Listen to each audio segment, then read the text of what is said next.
Bonjour. Alors, un petit exercice aujourd'hui sur le paiement d'une dette. Alors, on va utiliser une série, ce qu'on appelle une série arithmétique. Mais l'idéal, peut-être pour comprendre une série arithmétique, c'est avec un exemple. Donc, on va voir cet exemple qui est très simple à comprendre et on va résoudre le problème de deux manières. Donc, une personne emprunte 36 000 dirhams et accepte de rembourser le prêt par mensualité sur 3 ans. C'est-à-dire qu'elle va payer par mois, mensualité. Donc elle va payer par mois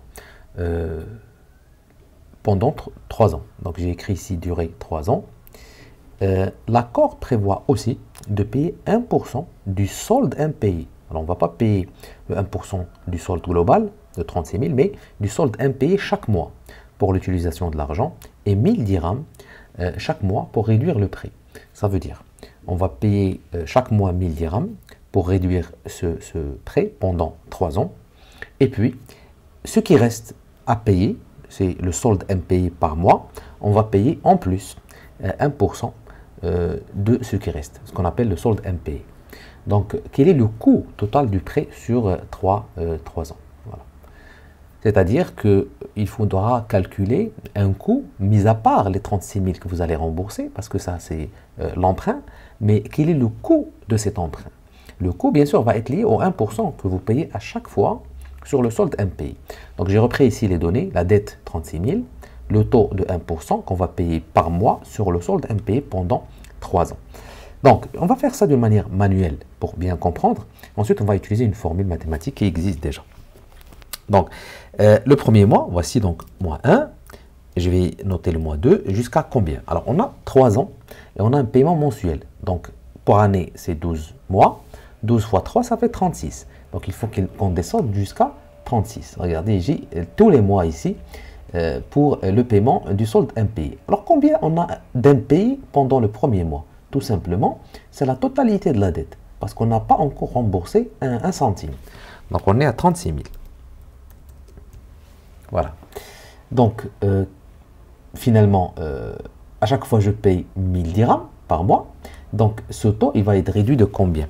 Il va, pas le taux, pardon, le solde, il va être réduit de 1000 dirhams. Regardez, je vais tout simplement faire 36 000 moins 1000. J'aurai 35 000.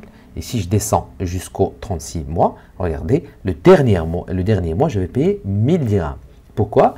Parce qu'à chaque fois, je descends de 1000 dirhams. On appelle ça, par cet exemple du solde impayé, c'est une série arithmétique. Pourquoi une série? Parce qu'on a une succession, une séquence de chiffres et à chaque fois on descend par le même montant, c'est-à-dire qu'on descend par 1000, 1000, 1000, 1000, moins 1000 à chaque fois. Donc lorsque ce changement il est stable, il est constant, et qu'on a une totalité, on va dire, finie ici dans ce cas, parce qu'on est jusqu'à 36, on n'a pas une séquence à l'infini, on va appeler ça une série arithmétique. Très bien. Quel est le taux qu'on va payer? Tout simplement du solde impayé. Donc c'est tout simplement le 1% que je vais multiplier par quoi? Par le solde impayé de 36 000. Par exemple, le premier mois, je vais payer 360 dirhams. Mais, bien sûr, je vais fixer ce taux pour l'utiliser plus bas. Et bien sûr, on va calculer à chaque fois, par exemple ici on a 35 000 fois 1%, ça va faire 350, etc., etc., etc. Et voilà. Et jusqu'à la fin, on aura 10 dirhams à payer pour le dernier mois, pour tout simplement parce qu'on a 1000 dirhams.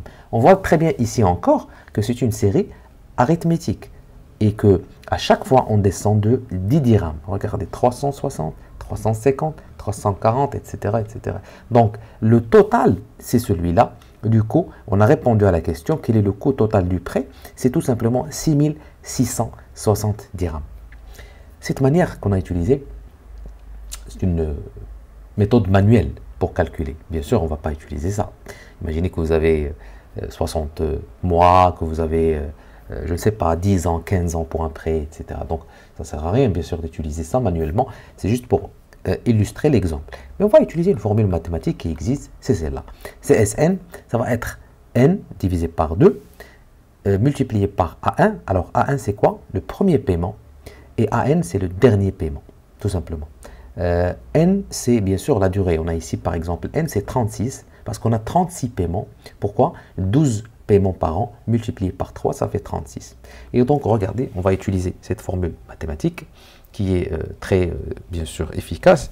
Et on va faire 36 divisé par 2, qu'on va, alors je vais mettre ça entre parenthèses, qu'on va multiplier par quoi? Pardon, par A1. Regardez, le premier paiement, c'est A1, et le dernier paiement, c'est 10. Et je ferme la parenthèse, et regardez le total, 6660, c'est exactement le même total que nous avons trouvé avec un calcul manuel. Voilà, donc ça c'est, on va appeler ça la somme d'une série arithmétique, tout simplement. Alors, si on a bien sûr la possibilité d'avoir le A1 et le AN, bien évidemment. Si on n'a pas, il y a une autre formule qu'on va voir dans un autre exemple.